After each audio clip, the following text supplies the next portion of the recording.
रहमानिर्रहीम। पुठे सबक में असां राविन जो ॿियो क़िस्म पढ़ियोसीं ऐं ख़बर वाहिद जे राविन ते ख़बर वाहिद जा जेकी रावी आहिनि उन ते अमल करण जा शराइत पढ़ियासीं। ऐं ख़बर वाहिद जेकॾहिं ॿिए क़िस्म जे राविन जी ख़बर वाहिद क़यास जे मुखालिफ़ अचे त उन जे मथां छा कयो वेंदो। आनाफ़ जो नज़रियो ऐं मुसनिफ़ जी राय बि असां पढ़ीसीं। उन खां बाद में हज़रत अली बिन अबी तालिब जेके राविन जा अक़साम बयान कया हुआ असां उन्हनि खे बि पढ़ियोसीं।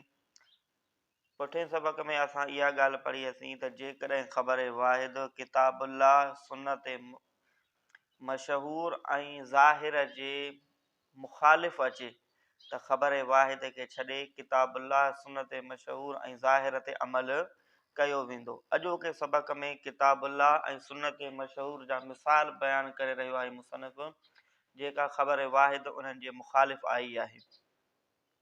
उन मंझा ॿ मिसाल बयान कया अथई जेका ख़बर वाहिद किताबुल्लाह जे मुखालिफ़ आहे ऐं हिकु मिसाल बयान कयो अथई जेका ख़बर वाहिद मशहूर जे मुखालिफ़ आहे। ख़बर वाहिद किताबुल्लाह जे मुखालिफ़ हुजण जो पहिरियों मिसाल मुसनिफ़ इहो बयान कयो त ख़बर वाहिद में आहे, रावी रिवायत करे थो, मन मस ज़करहू फलयतवज़्ज़। ख़बर वाहिद में आहे त जंहिं बि शख़्स पंहिंजे ज़कर खे छुहियो, हथु लॻायो, फलयतवज़्ज़, पोइ उहो शख़्स वुज़ू करे। यानी ख़बर वाहिद मञा इहो साबित थियो त अगरि जेकॾहिं कोई शख़्स पंहिंजी शर्मगाह खे हथु लॻाए थो त शर्मगाह खे हथु लॻाइण सां उन जो वुज़ू टुटी पवंदो। जॾहिं असां इन ख़बर वाहिद खे किताबुल्लाह सां मुक़ाबिलो ॾियारियोसीं त किताबुल्लाह में अल्लाह रब्बुल इज़्ज़त फरमायो फ़ीहि रिजालुन युहिब्बून अन यततहरू। इहा आयत अहले कुबा वारनि जे बारे में नाज़िल थी। उन्हनि जी अल्लाह रब्बुल इज़्ज़त तारीफ़ बयान कई त हुज़ूर अलैहिस्सलातु वस्सलाम जन अहले कुबा वारनि खे घुरायो ऐं उन्हनि खां पुछा कयनि त तव्हां में अहिड़ी कहिड़ी ख़ासियत आहे जो अल्लाह ताला तव्हांजी तारीफ़ बयान कई आहे। त अहले कुबा वारनि अर्ज़ु कयो त या रसूल अल्लाह, असां भितर ऐं पथर सां इस्तंजा करण खां बाद में पाणीअ सां इस्तंजा कंदा आहियूं, उन जे करे असांजी अल्लाह रब्बुल इज़्ज़त तारीफ़ बयान कई आहे।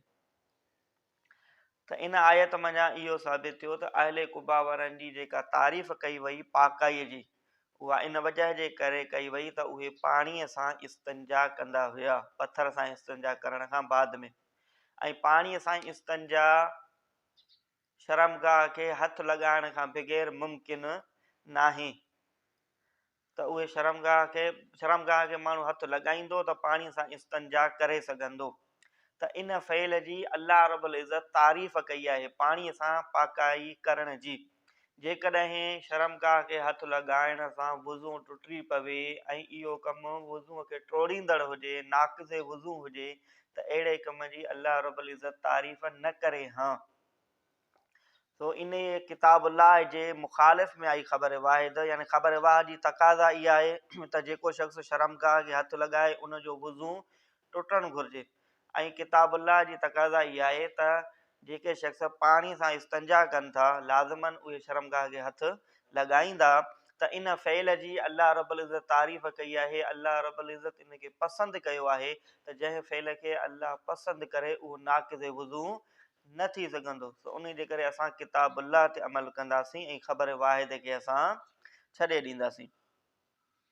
ॿियो मिसाल जेका ख़बर वाहिद किताबुल्लाह जी आयत जे किताबुल्लाह जे मुखालिफ़ आई आहे उहा ख़बर वाहिद आहे। हज़रत आयशा रिवायत करे थी,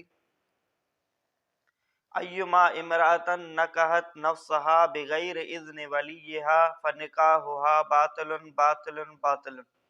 यानी काई बि अहिड़ी औरत जंहिं बज़ाते ख़ुदि वारिसनि जी इजाज़त खां बग़ैर निकाह कयो हुजे त उन औरत जो निकाह बातिल आहे, बातिल आहे, बातिल आहे। ख़बर वाहिद जी तक़ाज़ा इहा आहे त काई बि औरत वारिसनि जी इजाज़त खां बग़ैर अगरि निकाह करे थी त उन जो निकाह मुनक़िद न थींदो।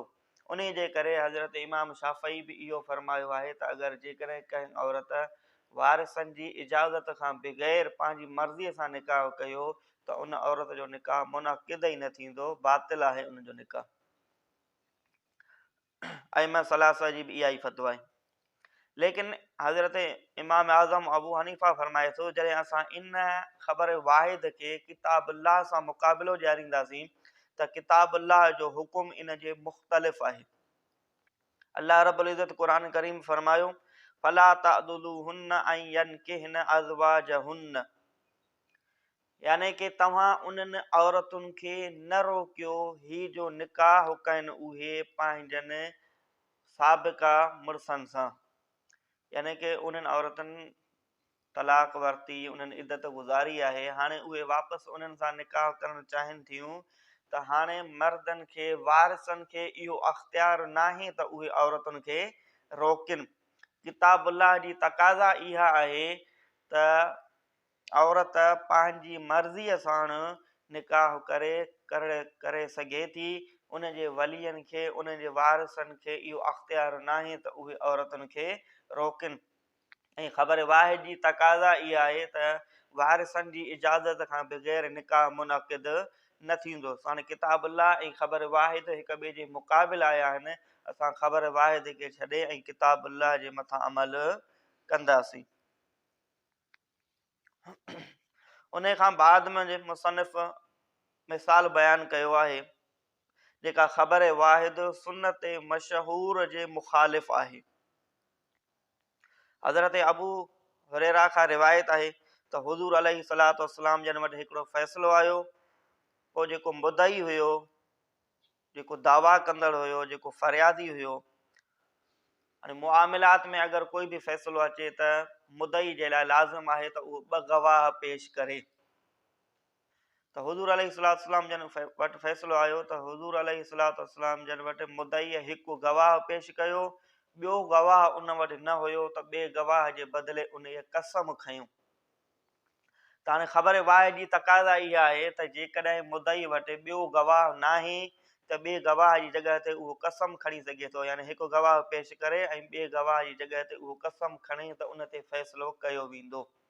लेकिन सुन्नत मशहूर आहे, हज़रत इब्न अब्बास खां रिवायत आहे त हुज़ूर अलैहिस्सलातु वस्सलाम जन फरमायो, अल बय्यिनतु अलल मुदई वल यमीनु अला मन अनकर, त जेको मुदई आहे, जेको फ़रियादी आहे, जेको दावा कंदड़ आहे, उन जे मथां लाज़िम आहे त उहो गवाह आणे, वल यमीन अला मन अनकर, ऐं कसम वरी मुदा अलैह खे खणणो पवंदो, यानी जवाबदार खे कसम खणणो पवंदो। त ख़बर मशहूर जी तक़ाज़ा इहा आहे त गवाह ऐं कसमनि खे तक़सीम कयो वियो आहे। मुदई जे लाइ लाज़िम आहे त उहो गवाह आणे ऐं कसम मुदई न खणंदो, कसम खणंदो मुदा अलैह जेको जवाबदार आहे। त ख़बर मशहूर जी तक़ाज़ा जे मुताबिक़ कसम ऐं गवाहनि में तक़सीम आहे, ऐं ख़बर वाहिद जी तक़ाज़ा जे मुताबिक़ मुदई कसम बि खणी सघे थो ऐं उहो गवाह बि पेश करे सघे थो। सो ख़बर वाहिद ऐं ख़बर मशहूर हिक ॿिए जे मुखालिफ़ थी आहियूं, उन जे करे असां ख़बर वाहिद खे छॾे ॾींदासीं, उन ते अमल न कंदासीं, पर ख़बर मशहूर ते अमल कंदासीं, यानी जेको मुदई हूंदो उन जे लाइ लाज़िम आहे त उहो गवाह पेश करे। अगरि उहो गवाह पेश नथो करे सघे त उन खां कसम न खणायो वेंदो, कसम वरी मुदा अलैह खां खणायो वेंदो। इबारत पढ़ो।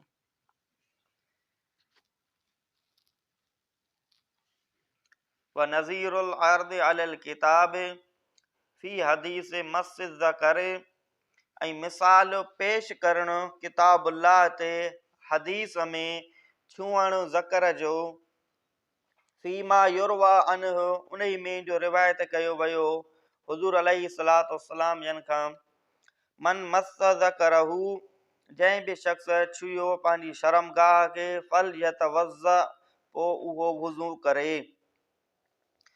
फ़अरदनाहु अलल किताब, पोइ पेश कयोसीं असां इन हदीस खे किताबुल्लाह ते, फ़खरज मुखालिफ़न लिक़ौलिही ताला, पोइ निकिती इहा हदीस मुखालिफ़ अल्लाह ताला जे कौल जे, फीह रिजालुन युहिब्बून अन यततहरू, अल्लाह रब्बुल इज़्ज़त फरमायो इन में उहे शख्स आहिनि जेके पसंदि था कनि अन यततहरू, ही त उहे पाकाई हासिल कनि।